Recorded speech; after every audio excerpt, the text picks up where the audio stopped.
کوٹلی ستیہ میں tiger force کی تقریبی حلف برداری۔ ترجمان پنجاب حکومت سمابہ طاہر ستی نے عمدہ مثال قائم کر دی۔ مہمان گرامی اور ٹائیگر فورس کے نوجوانوں کو خود خوش آمدید کہا۔ تقریب کے مہمان خصوصی MP PP6 میجر الطاف ستی، اسسٹنٹ کمشنر کوٹلی ستیہ ظفر حسین نقوی، ڈپٹی DHO ڈاکٹر ابرار الحق ستی، SHO وقار حسین و دیگر انتظامیہ اور جنگلات کے افسران شامل تھے۔ اس حوالے سے اسٹیٹ سیکرٹری کے فرائض ٹائیگر فورس کے حارث ستی نے سر انجام دیے۔ MPA میجر الطاف ستی اور سمابہ طاہر ستی نے کہا کہ ٹائیگر فورس کی حلف برداری کی تقریب تو آج ہو رہی ہے، لیکن ٹائیگر فورس کے نوجوان 3 ماہ سے عوام کی خدمت کر رہے ہیں۔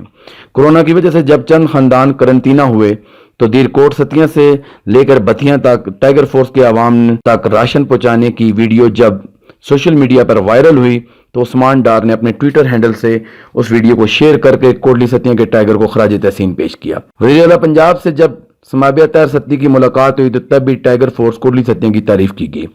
اس موقع پر MPA میجر الطاف ستی نے 150 سے زیادہ والنٹیئر سے حلف لیا۔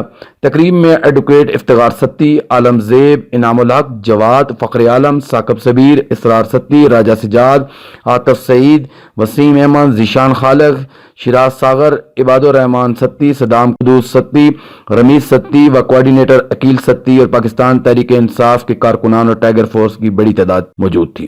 ٹائیگر فورس کے ممبران نے تمام UC کے مسائل MPA میجر الطاف ستی اور ترجمان پنجاب حکومت سمابہ طاہر ستی کو بتائے۔ اس حوالے سے انہوں نے بڑی خندہ پیشانی سے ان کے مسائل کو سنا اور انتظامیہ کو ہدایات جاری کی۔ اس کے بعد حاضرین کے لیے پرتکلف کھانے کا اہتمام MPA سمابہ طاہر ستی کی طرف سے کیا گیا تھا۔ حلف میں تمام نوجوانوں نے اس بات کا عزم کیا کہ علاقے کی عوام کی خدمت کے لیے ہر ممکن کوشش کی جائے گی اور انتظامیہ کے ساتھ مل کر عوامی فلاح و بہبود میں انتظامیہ کا بازو بنیں گے اور سیاست سے بالاتر ہو کر تمام عوام کے ساتھ یکساں سلوک کیا جائے گا۔